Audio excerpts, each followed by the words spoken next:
दिल्ली सल्तनत, दिल्ली सल्तनेट, भारतीय उपमहाद्वीप में मुस्लिम शासन की एक महत्वपूर्ण अवधि थी, जो लगभग 1206 ईस्वी में शुरू हुई थी, से 1526 ईस्वी तक चली।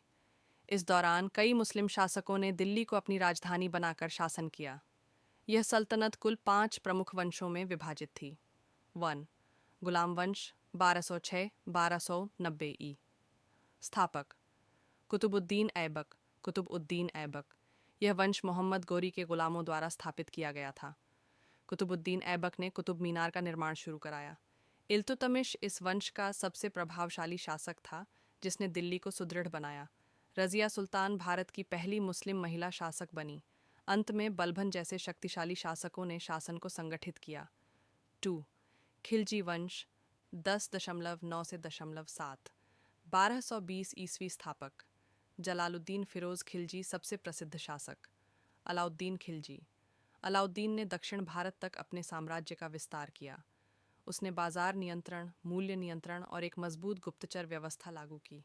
मंगोलों के आक्रमण को सफलतापूर्वक रोका। 3. तुगलक वंश 1220-1414 ईस्वी।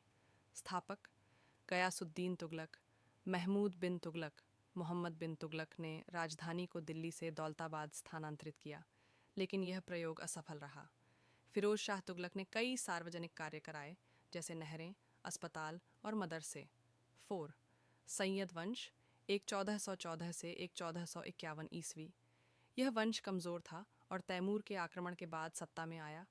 इनमें प्रमुख शासक थे खिज्र खां, मुबारक शाह। इनका शासन दिल्ली के आसपास तक सीमित था। 5. लोधी वंश 1451 से 1426 ईस्वी।